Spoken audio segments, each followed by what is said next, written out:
औज़ुबिल्लाहिमिनश्शैतानिर्रजीम बिस्मिल्लाहिर्रहमानिर्रहीम। व्यूअर्स, आज जो टॉपिक मैं आपको बताऊंगा उसका नाम है SLO।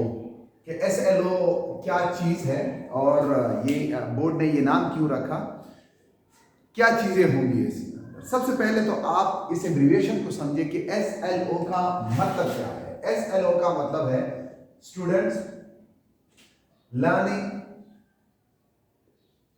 आउटकम्स,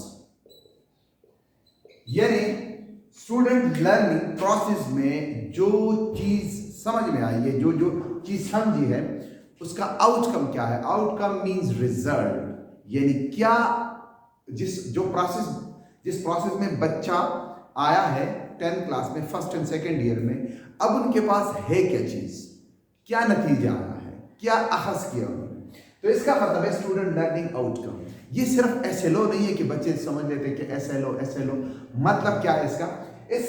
इसको समझाने के लिए मैं आपको एक और चीज समझाऊं कि एजुकेशन का मतलब क्या होता है। SLO को समझने के लिए सबसे पहले आप समझिए कि एजुकेशन, हम यानी स्कूल्स क्यों हैं, यूनिवर्सिटीज कॉलेजेस क्यों हैं, मतलब क्या है इसका।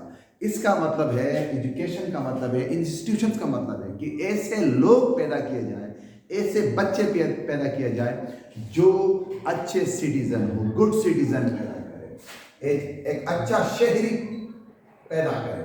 तो इस प्रोडक्शन के लिए जो फैक्ट्री लगी है, जिसको फैक्ट्री तो कहना अच्छी बात नहीं है, मगर जो स्कूल्स है और एक किस्म की फैक्ट्री है जिसमें बच्चे बनते हैं अच्छे शहरी।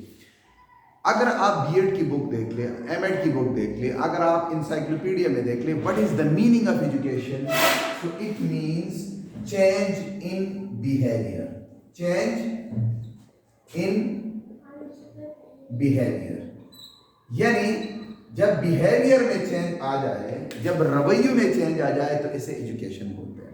जैसे आप बच्चे थे तो कोई और अल्फाज से मुखातिब करते थे लोगों को, फिर बड़े हो गए, आपको पता चला कि किस तरह अल्फाज करते, फिर और बड़े हो गए, फिर आपको सब कुछ चीज़ों का पता चल गया, मजहब का पता चल गया, सारी चीज़ें, फिर और बड़े हो गए, नमाज पढ़ना और ये चीज़ें करना। तो ये वक्तन फवक्तन आपने सीखी है, इसको कहते हैं चेंज इन बिहेवियर। मैं क्यों बता रहा हूँ आपको, SLO का मतलब है, अगर मैं इंग्लिश के हवाले से बात करूँ, आपको इंग्लिश टीचर आता है, इंग्लिश आपको पढ़ाता है, तो इंग्लिश सीखते हो, तो अब जो पेपर होगा वो इंग्लिश के होगा, उस आउटकम्स में होगा, उस रिजल्ट में होगा जो इंग्लिश आपने सीखी है, जो लैंग्वेज आपने सीखी है, उसमें ही आपका पेपर होगा। इस पेपर को 3 हिस्सों में तकसीम किया गया है। पहला है MCQ, जो कि एक नया नाम नहीं है, मल्टीपल चॉइस क्वेश्चन। हाल ही में एक वर्कशॉप हुई, एक मीटिंग मुनक्किद हुई, जिसमें मुख्तलिफ स्कूल के टीचर्स आए थे। उस मीटिंग में ये फैसला हुआ कि हम इस दफ़ा जो MCQs बच्चों को देंगे वो इस ऐसे बेस होंगे कि उसमें जो डिफरेंस होगा वो बहुत कम होगा। कैसे?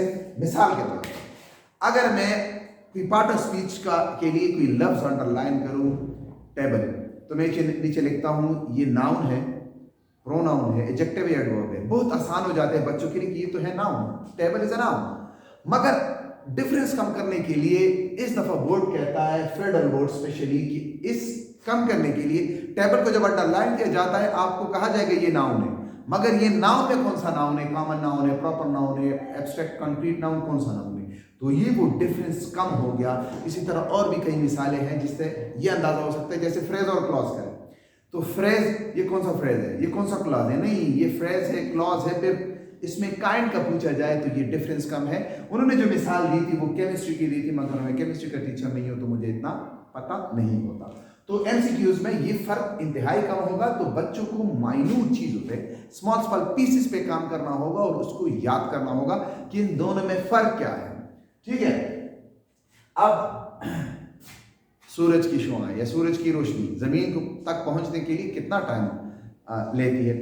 8 सेकेंड्स, 10 सेकेंड्स या 8 मिनट्स, 10 आवर्स। तो ये वो कम फर्क है जिसकी मैं बात कर रहा हूं। इसके बाद सेकेंड क्वेश्चन जो है वो है RRQ, यानी रिस्ट्रिक्टेड रिस्पॉन्स क्वेश्चंस। जैसे वो जो पैसेज वाले क्वेश्चन है वो रिस्ट्रिक्टेड है, यानी बंदा रिस्ट्रिक्ट, महदूद किया है बच्चे को कि आप खुद से आगे पीछे नहीं जा सकते, बस एक खास पैसेज है, उसी से ढूंढना है, उसी से खुद आंसर करना है, पैसेज किस तरह, समरी किस तरह लिखनी है, ये भी आप रेस्ट्रिक्टेड ही हो। तो इसी वजह से ये रेस्ट्रिक्टेड रिस्पॉन्स है, ये सेक्शन ए, ये सेक्शन बी। इसमें और वो स्टैंजा वाले क्वेश्चंस हैं जिसमें स्टैंजा दिया जाता है और आप फिर फाइंड आउट करते हो कि आंसर किधर है। इसमें वो इडियम्स या करेक्ट फॉर्म ऑफ वर्ब, ये सारी चीजें हैं, तो ये रिस्ट्रिक्टेड फॉर्म में आ जाती है। नंबर सी जो है वो है ERQ, यानी एक्सटेंडेड रिस्पॉन्स क्वेश्चन। एक्सटेंड मतलब कि फैलाना ज्यादा।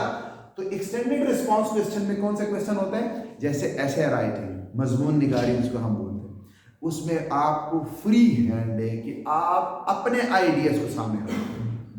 आपका जो इल्म है और ग्रामर जो पोर्शन आपने सीखा है उनको खुद जुमले बनाओ और लिखो। यानी रेस्ट्रिक्टेड रिस्पॉन्स में तो आप महदूद हो गए ना, आप सब कुछ नहीं लिख सकते, जो पैसेज में जो स्टैंजा में वही लिखोगे।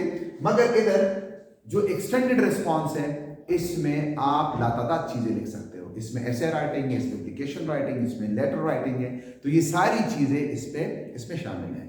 एक और बात मैं आपको बताऊं कि अक्सर हमने बच्चों को ये कहते हुए सुना है कि इस दफा पेपर में वो आएगा ट्रांजिशन डिवाइसेस या कंजंक्शन। याद रखो, फेडरल बोर्ड ने साफ कहा है कि हम 3 तरह के पेपर बच्चों को देंगे, इन 3 तरह के पेपर में ही पेपर आएगा। यानी अब सेकेंड ईयर का जो पेपर डिस्प्ले हुआ उसमें ट्रांजिशन डिवाइसेस नहीं है, बल्कि उसकी जगह एक क्वेश्चन है कि इनके टेंसेस चेंज करो, कोई फ्यूचर इंडेफिनिट में, फ्यूचर परफेक्ट में। तो इसी वजह से आपको बारहा ये कहा जाता है कि आप बार बार ये वेबसाइट या टीचर के कांटेक्ट में रहे, वीडियोस के कांटेक्ट में रहे, ताकि इन चीज़ों का आपको पता है। मुझे पक्का उम्मीद है कि आपको ऐसे लोग का समझ आ गया होगा। ऐसे लोग यानी स्टूडेंट लर्निंग आउटकम कि बच्चे ने कितना सीखा, कितना क्रिएटिव बना, उसमें से उसके इल्म को जज किया जाए कि इसको कितना आता है। अब वो नहीं है कि आप ये एप्लीकेशन याद करो, ये लेटर याद करो, आपको इंग्लिश आनी चाहिए। उस इंग्लिश में आपसे तरह तरह के क्वेश्चन होने चाहिए। So that is the whole story of SLO education and the pattern of federal board. Contact में रहिए क्योंकि मैं और भी इस वीडियो ऐसी वीडियो बनाऊंगा जिसमें नए नए क्वेश्चन वो मुतारिफ कराते हैं, तो साथ साथ मैं आपके साथ शेयर करूंगा। अगर वीडियो लगी तो ज़रूर लाइक कीजिए, शेयर कीजिए अपने फ्रेंड के साथ। अल्लाह हाफ़िज़।